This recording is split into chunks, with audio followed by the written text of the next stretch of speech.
আচ্ছা, কখনো কি ভেবে দেখেছেন কেন আমরা কিছু জিনিসের দিকে পাগলের মতো ছুটি, আবার কিছু জিনিস থেকে পালিয়ে বেড়াই? এর পেছনেই কিন্তু কাজ করে এক অদৃশ্য শক্তি, যাকে বলে ফিডব্যাক লুপ।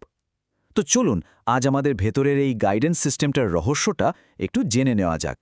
এটা কিন্তু একটা খুব পুরনো প্রশ্ন, তাই না? মনোবিজ্ঞানীরা বহুদিন ধরেই ভাবছেন আমরা যা করি তা কেন করি, আসলে কি যা আমাদের চালিত করে। তো চলুন এই ব্যাপারটার একটু গভীরে গিয়ে দেখি। আজকের এই বিশ্লেষণে আমরা সেই সব লুকানো প্রক্রিয়াগুলোকেই খুঁজে বের করার চেষ্টা করব যা আমাদের প্রত্যেকটা কাজকে পথ দেখায়। বিষয়টা যদি সহজ করে ভাবি তাহলে দাঁড়ায় যে আমাদের সব কাজই হয় কোনো একটা লক্ষ্যের দিকে, নয়তো কোনো কিছু থেকে দূরে সরে যাওয়ার জন্য। আমাদের আচরণগুলো আসলে বিচ্ছিন্ন কোনো ঘটনা নয়, বরং একটা নির্দিষ্ট লক্ষ্যের দিকে বা তার থেকে দূরে একটা নিরন্তর যাত্রা। এখন প্রশ্ন হল, এই যে পথ দেখানো, এটা করে কে? এই কাজটা করে একটা বিশেষ প্রক্রিয়া, যার নাম ফিডব্যাক কন্ট্রোল বা ফিডব্যাক লুপ। এটাই আমাদের ভেতরের সেই লুকানো গাইডেন্স সিস্টেম। ফিডব্যাক লুপকে অনেকটা কি বলা যায়, একটা জিপিএস সিস্টেমের মতো ভাবা যায়। এটা সবসময় খেয়াল রাখে যে বর্তমান অবস্থাটা কি আর লক্ষ্যটা ঠিক কোথায়। যদি আমরা ভুল পথে যাই, এটা সঙ্গে সঙ্গে আমাদের সঠিক পথে ফিরিয়ে আনার চেষ্টা করে। আমাদের মস্তিষ্ক কিন্তু ঠিক এইভাবেই কাজ করে। একটা খুব সাধারণ উদাহরণ দিই, থার্মোস্ট্যাট। এটা কিভাবে ভাবে বলুন তো?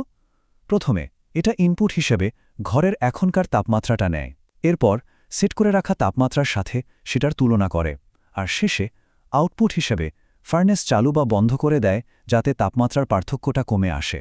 এই সহজ প্রক্রিয়াটাই হল ফিডব্যাক লুপের মূল ভিত্তি। এখন এই ফিডব্যাক লুপ কিন্তু দুই রকমভাবে কাজ করতে পারে।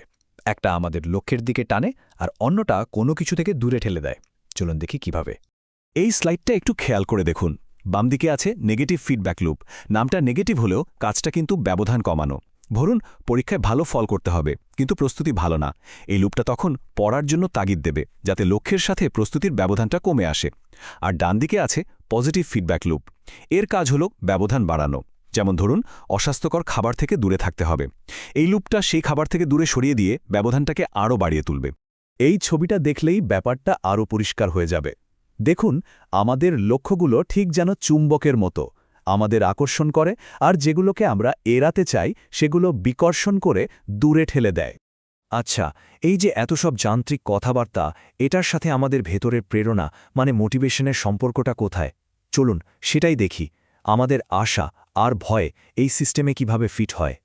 ব্যাপারটা এভাবে ভাবা যায়, আমাদের আশাগুলো হলো আমাদের আদর্শ আমি, যার দিকে আমরা এগোতে চাই। এটাই আমাদের অ্যাট্রাক্টর বা আকর্ষণের কেন্দ্র। আর আমাদের ভয়গুলো হলো ভয়ের আমি, যা আমরা হতে চাই না। এটাই আমাদের রিপেলার। আমাদের ভেতরের সিস্টেমটা সারাক্ষণ এই দুটোর মধ্যে একটা ভারসাম্য রেখে চলে। এর সপক্ষে সোর্স ম্যাটেরিয়াল থেকে একটা দারুণ কথা তুলে আনা যায়। যখন কাঙ্ক্ষিত এবং ভীতিকর এই দুটো বিষয়ই একসাথে থাকে, তখন একটা সেরা প্রেরণাদায়ক পরিস্থিতি তৈরি হয়। কারণ তখন এগিয়ে যাওয়ার জন্য একটা লক্ষ্য থাকে, আবার পিছিয়ে পড়ার ভয়টাও কাজ করে। তো এই সিস্টেমটা যে শুধু আমাদের কাজকে চালায় তা কিন্তু নয়, আমাদের অনুভূতিগুলো এর সাথে জড়িত। চলুন দেখি এই অগ্রগতির অনুভূতিটা কিভাবে তৈরি হয়। আমাদের অনুভূতিগুলো আসলে এই সিস্টেমের একটা রিপোর্ট কার্ডের মতো। এটা শুধু এটাই দেখে না যে আমরা লক্ষ্যের দিকে এগোচ্ছি কিনা, বরং এটাও দেখে যে আমাদের এগোনোর গতিটা ঠিক আছে কিনা। যেমন ধরুন, যদি আমরা ঠিক করা গতির চেয়ে দ্রুত এগোই, তাহলে একটা ভালো লাগার অনুভূতি হয়। আর যদি গতি কমে যায়, তাহলে মন খারাপ হয়। কিন্তু মজার ব্যাপার হলো, আমাদের সিস্টেমটার মূল লক্ষ্য কিন্তু সবসময় ভালো অনুভূতি পাওয়া নয়, বরং একটা নির্দিষ্ট গতি বজায় রাখা। এর মানে কি দাঁড়ালো? মানে হলো, আমাদের ব্রেন কিন্তু সবসময় হাই স্পিডে চলতে চায় না। যখন আমরা প্রত্যাশার চেয়ে বেশি এগিয়ে যাই, তখন সিস্টেমটা নিজে থেকেই গতি কমিয়ে দেয়, একটু রিল্যাক্স করে। লক্ষ্য অর্জনের পর আমরা যেমন কিছুটা আরাম করি, এটাও সেই প্রক্রিয়ারই একটা অংশ। তাহলে সব মিলিয়ে মূল কথাটা কি? কথাটা হলো, আমাদের ভেতরের এই গাইডেন্স সিস্টেমটা শুধু আমাদের লক্ষ্য পূরণেই সাহায্য করে না, বরং সেই লক্ষ্যের দিকে পুরো যাত্রাপথটাকেও নিয়ন্ত্রণ করে। সবশেষে একটা বেশ ভাবার মতো প্রশ্ন রেখে যাই। আমাদের যেটাকে ইচ্ছাশক্তি বলে মনে হয়, সেটা কি আসলে আমাদের অজান্তেই ঘটে চলা কিছু নিয়ন্ত্রণ প্রক্রিয়ার ফল? এই প্রশ্নটা কিন্তু নিজেদের সম্পর্কে নতুন করে ভাবতে বাধ্য করে।